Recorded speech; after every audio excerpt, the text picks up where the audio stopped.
you a bit what is this hatred for women. And then we have Rana Jawad, who's going to speak for 20 minutes and develop a bit this idea. Afterward, we have Heidi, who's going to talk on behalf of the Bullion Foundation, who's going to present his think tank and their views on women in the Middle East. Let's get started.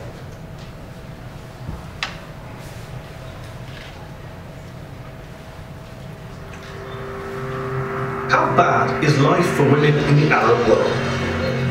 We hear about forced marriages, widespread sexual harassment, driving bans. The list goes on. There's no doubt the region is far from being a model of gender equality. But are critics too eager to brand Arab women as helpless victims? A committed feminist for over 20 years, she's perhaps the most provocative voice out there on the issue of misogyny and the Middle East.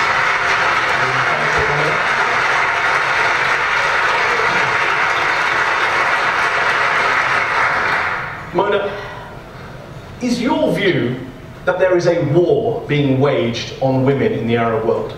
Absolutely, Mehdi. I mean, when 12-year-old girls are dying giving childbirth in Yemen, when 91% of Egyptian girls and women have had their genitals mutilated, when 16-year-old girls in Morocco are forced to marry their rapists so that their rapists can escape conviction, that is nothing short of a war. So, differently than men.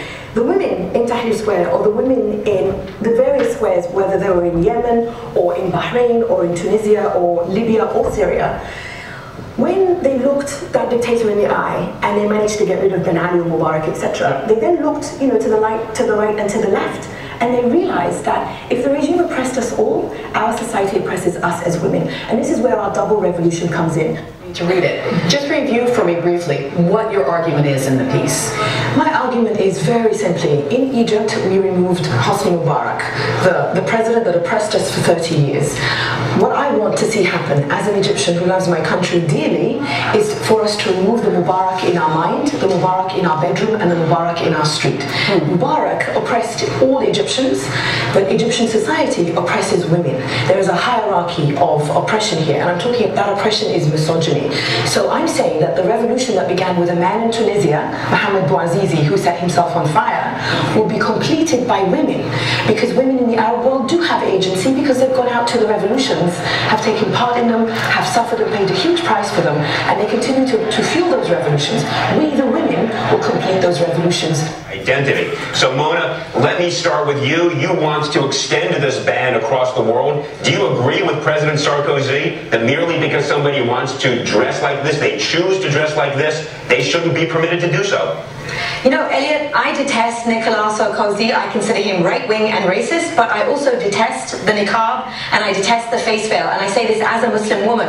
I think it represents an ideology that does not believe in Muslim women's rights to do anything but choose to cover her face. And I find that I believe that the niqab dangerously equates piety with the disappearance of women. And so I support banning it everywhere because it's not in the Quran, it's not an obligation for a Muslim woman to cover her face. And my talk with you now, with you seeing my face, is going to be very different than if I was sitting here with my face covered. I thought, this is hate. I have to stop this. I'm a model citizen. Nothing has held me back. We have to confront our culture head to head, and we have to confront our religion head to head. And it has to be a double confrontation. And this double confrontation is especially dangerous for women because we're caught between two right wings that are really dangerous and very insidious. On the outside, we have the Islamophobes and the racists who look at women like me, who speak out and say, you see, Muslim men are barbarians. We told you. Mona says so too. But we also have a very dangerous right wing within the community. And that's the right wing that wants to give men in Libya polygamy, that wants to remove the minimum age of marriage in countries like Egypt where we have one, that wants to return polygamy in Tunisia where it's been banned since the 1950s. And when I speak out, they tell me, you're just giving ammunition to the right wing outside. So we have to place ourselves between these two right wings and tell them both to fuck off.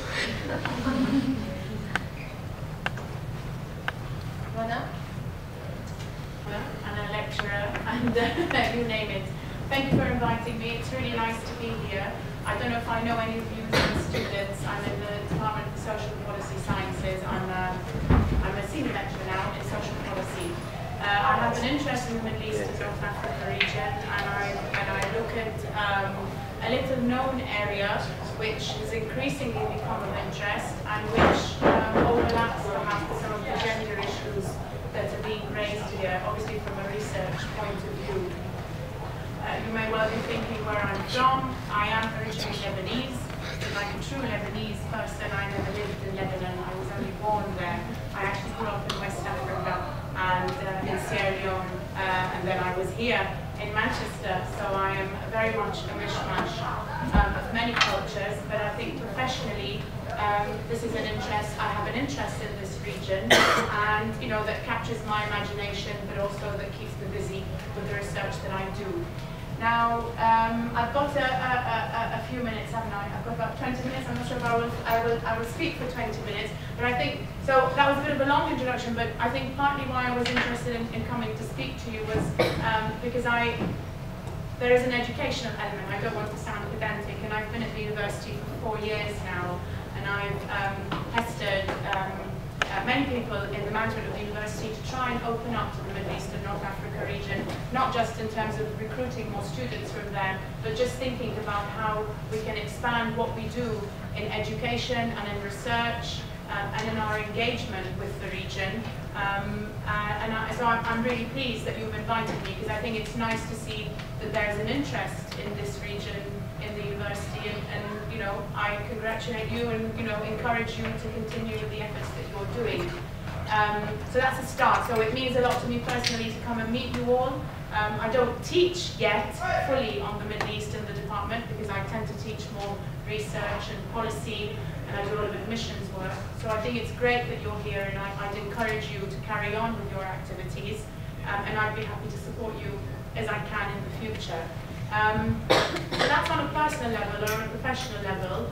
In addition to that, I think that the reason why your gathering is interesting is because this is a highly misunderstood region, and not just misunderstood, but highly misrepresented region. And perhaps some of the reasons are obvious and some are less obvious, but I think that starting to engage with this issue of gender politics and gender policy as, I keep forgetting her name, Mona presents it, is a start, and gender is a very popular theme to begin with, okay? So that's why I think it's good to be here again, and I should stop saying that. I read the article. I haven't actually come across her, because I don't work on gender per se, and it's very interesting because gender comes up often. When I do my research, which is very heavily focused on welfare systems and social policy and social protection in the Middle East and North Africa region, gender comes up a lot, and it's a question I often ask myself. Why am I not interested in gender? I am a sort of half-dead mother, rushing around, trying to do everything and stay on top of my research and look after my children, and do my work, and why is it that I'm not necessarily interested in gender? So I'll probably start off with the first question, and I think that she refers to that in her argument. I think before I kind of go into the traditional I agree with her or disagree with her, I think that Mona's raising an important question which partly makes me think, and I'm not sure what you all think, about what is it about gender, and then what it means for this part of the region. And if I were to say to you, well, in what way is gender different to race, or different to religion, or different to sexuality? Do you think that it's an issue that we should focus on directly, head on? Otherwise, women will be discriminated against, or gay people will be discriminated against, or people of other color, or whatever you want to call them, will be discriminated against. It is a question I do ask myself, and I'm not sure what the best approach is, and I'll begin to engage with what she says in a minute. And why I say this is, partly my approach has been, not that it's the right approach, when we think about politics and policy and how we change society and how we can respect equality and diversity, is it better to positively discriminate for the group of people that are considered to be vulnerable? And how is that better than having a kind of a blanket approach and assuming that everybody is the same and that we should just judge people on merit, on what they can achieve, on what they can offer in any particular situation, because they are citizens. And therefore, I think this is a question I ask myself, and I wonder why, potentially, you know, why is it that we are interested in gender issues in the Middle East and North Africa region or among Arab populations? Is it better to have a kind of a gender-blind approach and to assume that everybody is equal, that actually, you know, it's a bit like, you know, how the NHS does things, you know, how a bureaucracy would do things, that you approach things in an impersonal manner, that you forget gender differences or race differences or sexuality differences, and you treat everyone as a citizen with rights. And whether or not that approach might be successful, I'm not sure, and whether or not you risk excluding the people who do need your support, that's an issue that's open to question. Equally, you could say, but if we do focus on vulnerable groups, do we not reinforce their vulnerability? So when we are thinking about gender issues and gender inequality or lack of, you know, or how to promote gender equality, the mere fact that people who consider themselves to be empowered, the fact that they are approaching this issue and they are saying, you know, these particular women or these particular groups of people are disempowered or they are vulnerable, are they not reinforcing the existing lines of inequality and disempowered or empowerment that already exist in society? So again, before I sort of kind of reflect on whatever data is out there, whatever I know about gender in the Middle East or North Africa region, or whatever my own personal interest is, perhaps the first question I would ask Mona is, in some respects, does she reinforce a particular understanding of what empowerment and disempowerment is? And there is a long-standing debate about, for example, this is just an example, okay, that Western feminism, for example, itself oppressed particular forms of feminism, whether it was in Africa, on the African continent, or in Latin America, or in the Far East, or in the Middle East and North Africa region, that Mona herself represents a particular idea of what a free, you know, happy woman is or should be. Is she perhaps exaggerating the situation a little bit, and perhaps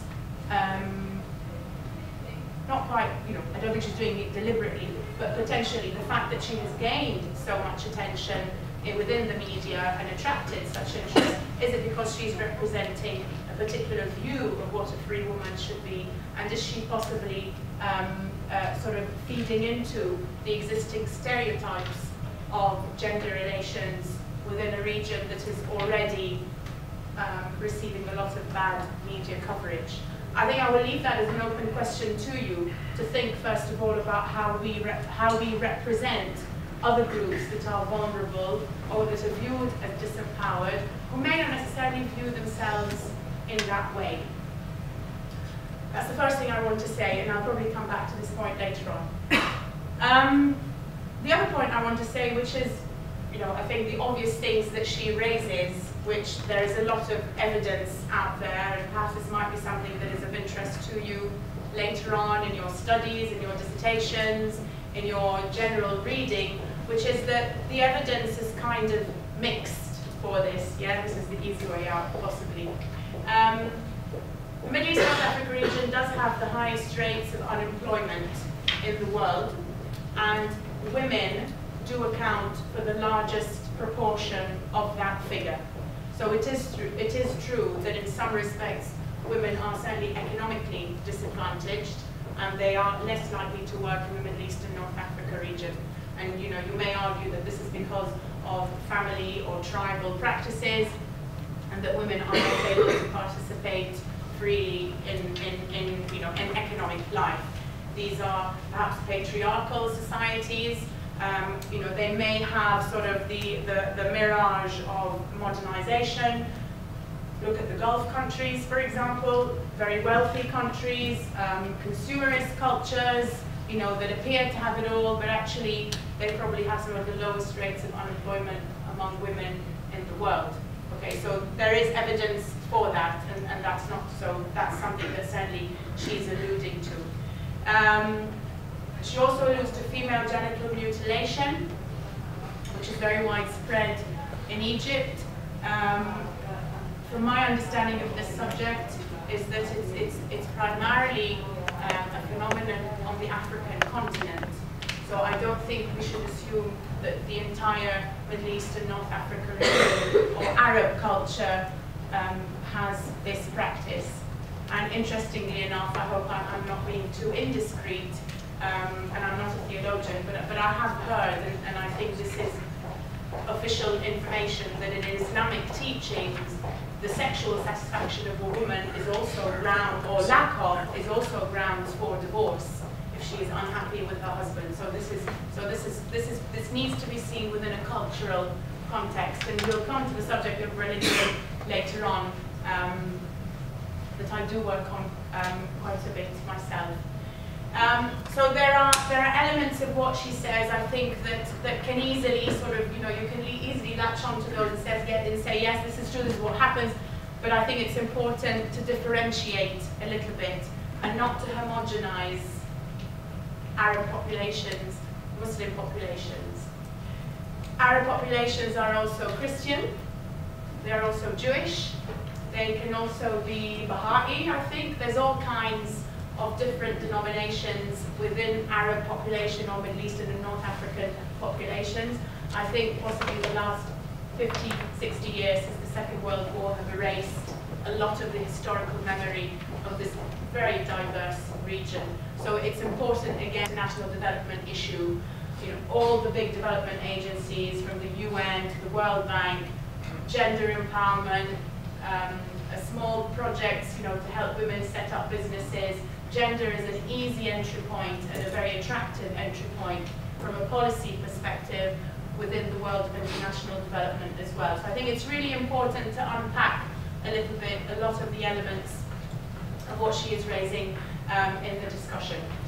So I think the issue of female genital mutilation is more of an African phenomenon, possibly, and more of a cultural phenomenon, and has nothing to do with the religious traditions. Okay, and again, this is something you can follow through. I'm not sure if you have different experiences. Please do correct me, but I think this is what I'm aware of. Sexual abuse and abuse of women, abuse of children, certainly is a very important issue in the region. And again, it varies from country to country. But I think that one issue she refers to, which is do we need a sexual revolution? And I think, Yasmina, you asked me to sort of touch upon this.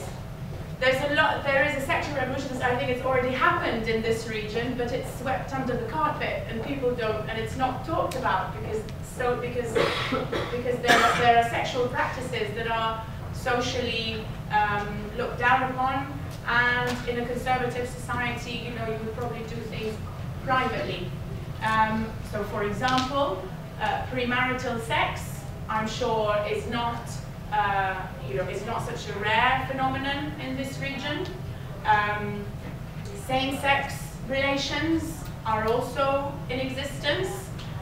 In some countries, they are actually accepted, among men in particular, but not necessarily spoken of in a very open way. So I don't think the sexual revolution, in the way that it is presented, that this is a region where people are living in medieval times. Everybody gets married with it's all arranged marriages, and men and women are segregated. This is not the case. I think you have to visit a few of these countries and see for yourself. But the issue is that they are not spoken about openly. Therefore, government cannot legislate properly for them. And if there is abuse, and there is issues of sexual abuse, these are not dealt with properly as they should be, and this is a major problem in various countries, and it spans from sexual abuse to, you know, simply spanking a child, for example. So this is the problem, that some of these societies are not open enough to talk about the issues that are happening inside the house, inside the home. And you would find this in any country where there is widespread political repression. Okay? There are countries in the world where, for example, the consumption of alcohol is not acceptable in public, and people will make their own alcohol at home. And in countries where men and women do not mix together, or that women have to be covered up in public space when they gather in the house, you know, or in a private sort of setting, the women will take off their veils, they'll have alcohol, they do what they want. So the issue is the political repression, and I think this is probably the biggest issue that Mona raises, and that really interconnects, and I think is the basis for understanding her anger and understanding the issue that she's talking about. And it's quite simple in a sense, that why should we expect a society to treat its women fairly when the basic political freedoms and the basic rights of every other citizen in the society are not respected anyway? Yeah? So why should we expect the women's situation to be any better? She has been able to express this problem in a very passionate and very direct way, and she's clearly, you know, she's a modern woman. She speaks in a very fluent English manner. You know, I'm sure she uses social media. She's presenting herself in a way that can reach audiences.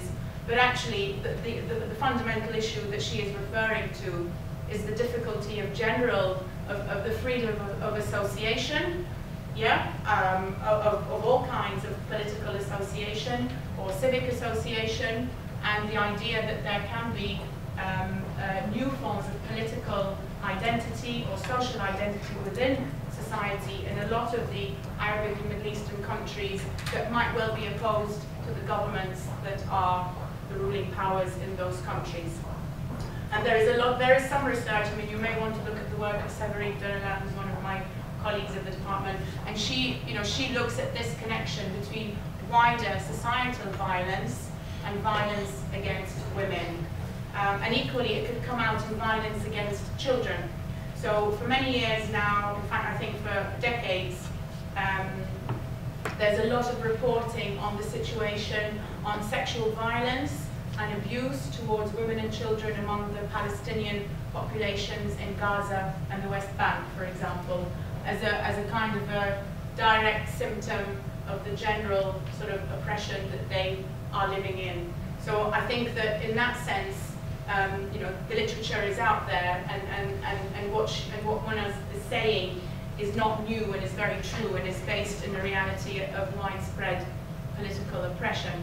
So in that respect, it's an important argument that she is raising, but which links to some much bigger issues. Another point I should raise, which touches upon the religious element, which is a minefield in its own right. So I shall add to the controversy.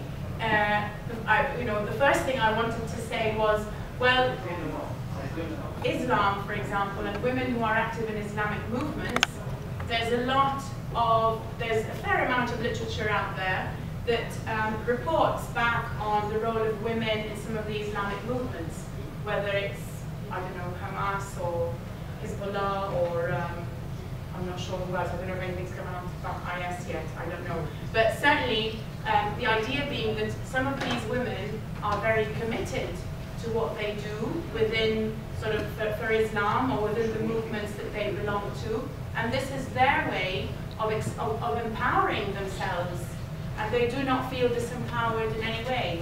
And there are various experiences across the region, and I think this partly goes back to what I said at the beginning, that perhaps when I was presenting a particular view of women's rights and women's empowerment, that it is relative, that perhaps there are women who feel quite empowered, but who are completely covered up from top to toe.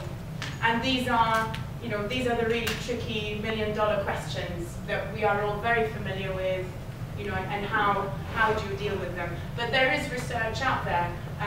Iraq, for example, has gone through some immense transformations within the system of government after Saddam. It's becoming, you know, a sort of a Shia Islamic state, and women within government, all civil servants who are female have to be covered up, and there is a very strong sort of advocacy of an Islamic culture, Islamic dress within government, and women feel empowered doing this, and this is how they see things. So again, I think it's important not to stereotype, and it's very important to understand the social actors within the context that they are working in. But I would certainly go back, I think, to the key point, which is that we cannot disassociate gender relations from within the wider political context of this region. I think that this region receives a lot of bad press, we know this, and media attention, and not enough attention is given to other forms of social action, potentially which may be positive, may lead to more positive social transformation, but that fundamentally we cannot disassociate the problems of gender relations that she is describing from the wider political repression. And actually going back to Egypt, I think, I'm not sure if this has become an excessively particular problem in Egypt. I think it has actually, well that's what she's saying, after Mubarak, that there is a noticeable rise in harassment of women, in the abuse of women, again linking back to a wider political culture of abuse, perhaps, and when violence becomes more widespread, then you know it's difficult to see how other groups in society, like women or children, are not going to be affected. Okay, and I would hope that these countries, seeing as a lot of governments are very attached to families and supporting families, that they can begin to think about how they support women, working mothers, single mothers, within their broader strategies, because the Arab Spring and all these revolutions and all the upheaval that's happening has certainly made quite a few governments wake up to the need to at least be seen to be doing some kind of social policy. So it's a space to watch, but I think there's a lot of peeling of an onion that you need to do to sort of see underneath what's being said, but equally see where there is a very clear justification for the things that she is saying. Okay, thank you very much. On my behalf.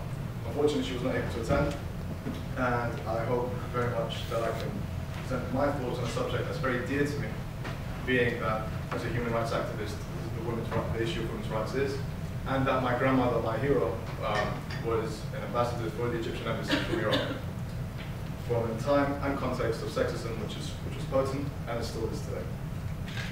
So the first thing I'd like to talk about is this culture of honor, in a way to kind of dissect what is it that makes good people justify these actions. What is it that makes Egyptians allow for 90% of women to have FGM forcibly done on them?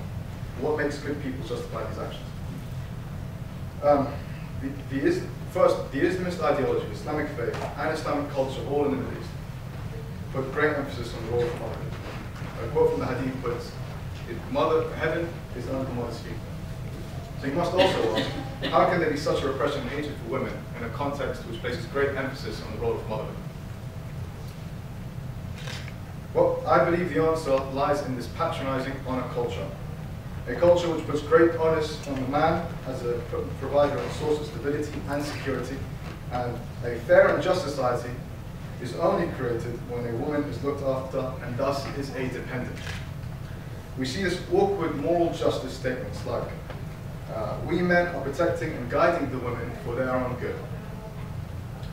Now, one story that was always told between my circle of friends and so on is the story of the sweets, the rappers. And that there's a sweet in a rapper and there's a sweet that's not, and they both drop. And the moral of that story is that the one in the rapper was the one that was more desired. And this is just another way of trying to objectify women to their basic to render them just as objects and to take away the individuality and agency. The opposite, an independent woman, is usually seen as corrosive and corrupting on society. I can't count how many times stories of the Iranian Revolution begin with the women were like the women of Paris. And then they go on to say that a corrupt and criminal activity was potent in Iran. As if the two were synonymous. As if the independent women of Paris was what led to this corruption in society. Remember also that coupled with dictatorial states that characterize the Middle East, debate, critique, and discussion is silenced. And so a mechanism of self-justification begins to arise. It is easier to justify what you are doing than what you should do. An environment which tends to silence critique and doesn't advocate for any dissent, this resonates all the more. The other factor that I'll quickly touch upon is the rise of political Islamism.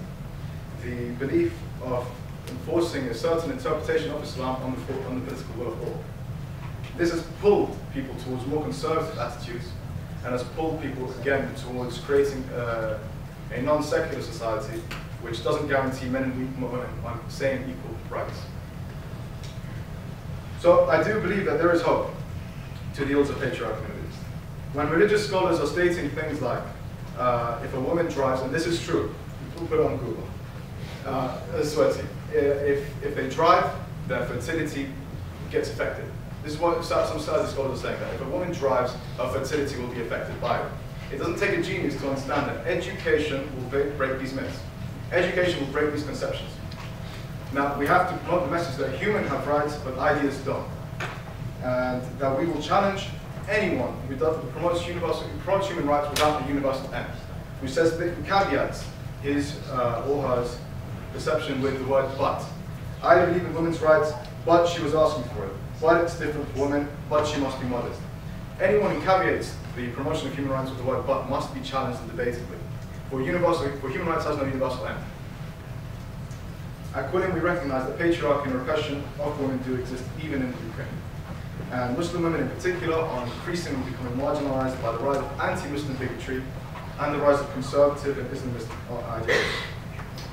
We believe that by promoting debate, dialogue, and discussion with views that tend to suppress and undermine women's rights, we can begin to win back the debate. We believe again in education as a means to forward that same promotion. Thank you. They will tend to go to Cyprus to get married, and then they will come back to Lebanon, and their marriage will be recognized, and it would be legal, and they can have children, and their rights are protected, but they cannot have a civil marriage in Lebanon. Equally, this is a fundamentally gender issue, there is a big campaign in Lebanon to allow a woman to pass on her Lebanese identity to her children. So if she is not married to a Lebanese person, she is unable to pass on her Lebanese nationality to her child. And so, for example, if a Lebanese woman has to be married to a Palestinian man, and Palestinian people haven't got their full rights in Lebanon because they're still considered refugees, their child, will not have a nationality or will be a refugee, even if they are working, and the mother is Lebanese. So religion, I think, is a good and bad thing, but certainly the mixture of it may not be so bad. Sorry, Okay. Something you said was we need to be careful not to view questions with like a Western lens to try and be more empathetic and understand where others may be coming from on that question. But my question is where for you is the line in trying to distance yourself from your own preconceptions or something, and also holding on to your own moral convictions that you brought up with things like so where is the balance between trying to empathise with others and your own true to yourself? Yeah, I mean, I think FGM has been around for a very long time, and there's a lot of debate about it in in all kinds of circles. And I think that there is some consensus on this issue, and that you can only deal with it indirectly. and that it's an issue that will change over the long haul, and you change it through education. If you just educate girls and you give them opportunities to participate in life, to become independent, to think critically, then FGM will just naturally disappear. It's an issue, it's just time. Yeah, it's like, you know, gay rights in this country. When I was at school, you know, it was still, you know, a big issue, and you know, but we were sort of thinking, you know, with time, this will become accepted, this will become normal. So things just take time, and sometimes you have to deal with it indirectly.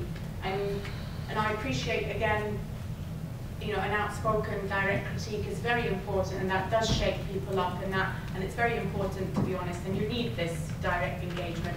But equally, there's other ways of dealing indirectly, and I think FGM may be one of them. And it is an issue for these global development agencies that are promote, you know, that have development policies, that have funding particular projects, and that want to see changes in human development. But these are cultural practices, and this is an age-old argument. You know, how do you deal? You know, the relativism of if it's a cultural practice, what do you do with it? And actually, that's posed a big problem in this country. And so there have been famous cases of children, yeah, we've heard of them, where the police has not interfered because they're worried that they might be accused of racism because it happens to be a family of African origin, you know, the child has been abused, and that's a problem, you know, how do you deal with the relativism? It is an issue, and I think perhaps that's where the human rights approach comes in, that if these countries subscribe to the Human Rights Conventions, although that's a minefield in itself, perhaps that can provide a baseline for protecting people. But you know, how can you make all countries of the world, you know, really implement human rights strategies that are being, you know, violated in many different contexts for very different reasons? Well, the Western lens, or the lens I'll take from the way I see it, is that it's universal. It has no end. The one message that we're trying to promote is men and women stand on the exact same equal platform. There's no difference. And that if a woman wants to put the burqa on or a hijab on or take it off, it's her right. And that is the lens we're going with, and that's the promotion that we're taking. Now, good ideas come from free-flowing ideas, dialogue, discussion, and we shouldn't be afraid to at least challenge narratives that try to suppress women. We should keep promoting our human rights are universal. That's what, firstly. I don't believe FGM is going to go with time. I don't believe gay rights came about through time. It came about because of the promotion of secularism in our country. The promotion of secularism allows us free thought, allows equal standing, allows the voices of opinions. If you have a state like Saudi Arabia where they've now tortured Ali al-Nimr because he was trying to protest for democracy, that's going to silence critique, and time is not going to heal the ills of patriarchy in the Middle East. It has to be through the promotion of our human rights, that they are universal, and that we have to promote and have each other standing on the same platform through a secular form of governance, which gives equal right to each religion, faith, and background.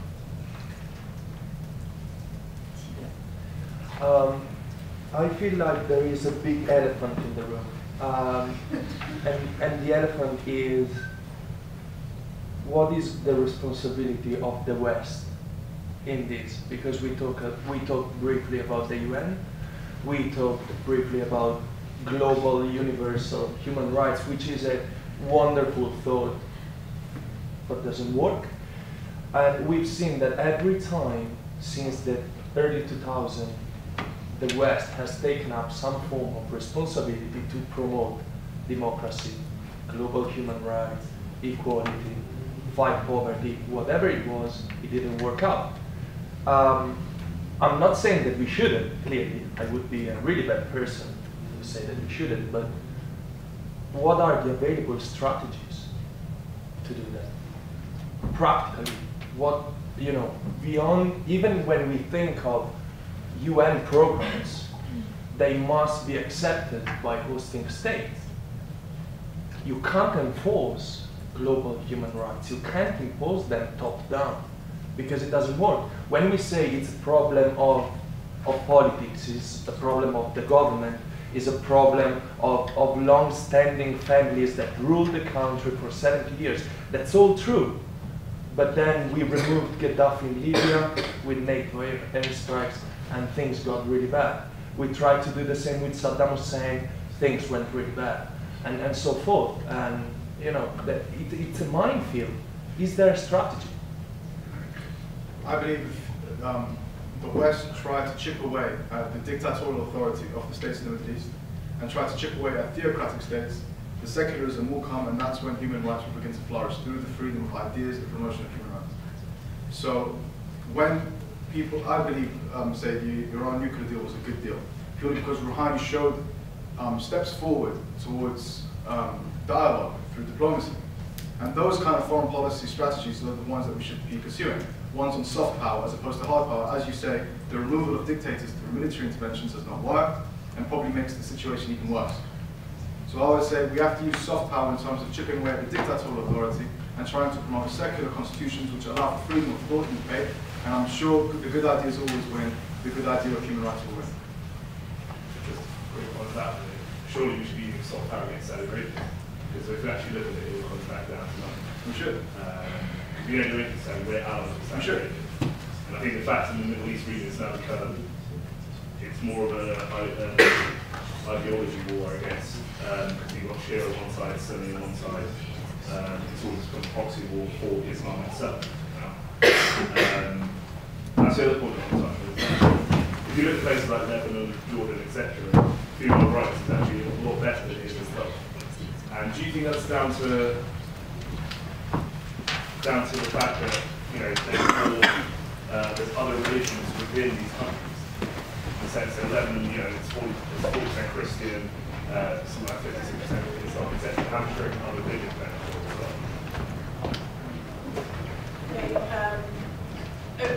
I think I would really want to address your point first and come back to you. I think, you know, there's been 50, 60 years of international development intervention in the Middle East, in this region, okay, as other continents around the world. And before that, there was, you know, mandates and colonization.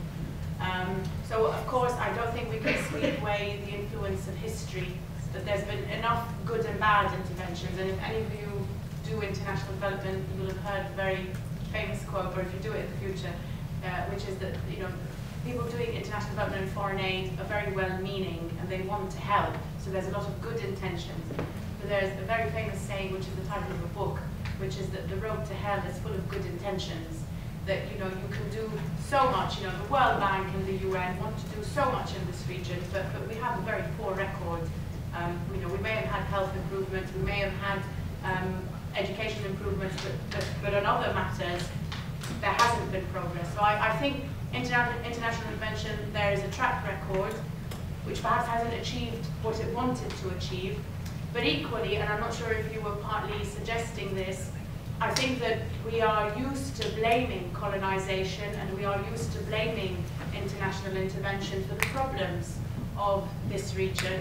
And, you know, there is a real attachment to conspiracy theories that, you know, anything that happens, oh, you know, there is an invisible hand from America or Britain, you know, that's behind this, and something's not right. And I think that it is time that, you know, the governments in this region actually, you know, took responsibility for the decisions that they are making. This is an extremely wealthy region.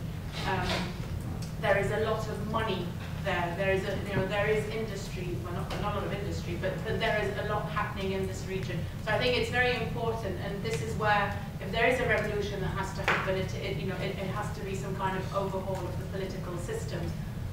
Are these propped up for whatever reasons? This is another debate for us, but I think it's really important that the governments in this region take responsibility for what they are doing, because they do have power to make decisions, and it isn't always down to outside intervention. I mean, I think with this we can carry on talking about that. I forgot your point. It's more about the inclusion of other religions within countries actually causes that, you know, more women to that. Well, I think actually the diversity of the diversity of religious traditions is actually where any sort of claim to civilization or social or progressiveness comes from. You know, this is a region that has thousands of years of history of people living together. And I know, from my mom's generation, for example, and my mother grew up in Lebanon. She went to school in Lebanon, and I think that in her time, society was a lot more tolerant, a lot more mixed, and it has become a lot more intolerant. And we see these trends of extreme right, extreme left, conservatism. We see them in this country as well. This is happening all over the world. So I think that this polarization of political views is happening in all forms, and some forms are more obvious or more explicit than others. But I think Lebanon does have something very nice, which has been this tradition of many different sects. I don't know if you're aware. Lebanon has officially 17 sects, which was when it was established as a country in the 1940s. So it's actually a very mixed country. But after there was a civil war in 1975, and during that process, and currently, it has become a geographically segregated country. So the sects are living in different parts of the country, and you may have them mixing in capital city like Beirut, for example. But I actually think that no, the mixture of religions is a good thing. But a problem, for example, in Lebanon, which is sort of indicative of the wider political divisions in this country, is that, for example, you cannot have a civil marriage. So there are many people getting married from different religions and different sects, but they cannot have a civil marriage in Lebanon because personally they will tend to go to Cyprus to get married, and then they will come back to Lebanon, and their marriage will be recognized and it would be legal, and they can have children, and their rights are protected, but they cannot have a civil marriage in Lebanon. Equally, this is a fundamentally gender issue. There is a big campaign in Lebanon to allow a woman to pass on her Lebanese identity to her children. So if she is not married to a Lebanese person, she is unable to pass on her Lebanese nationality to her child. And so, for example, if a Lebanese woman has to be married to a Palestinian man, and Palestinian people haven't got their full rights in Lebanon because they're still considered refugees, their child, will not have a nationality or will be a refugee, even if they are working, and the mother is Lebanese. So religion, I think, is a good and bad thing, but certainly the mixture of it may not be so bad. Sorry, I can't. Yeah. Okay.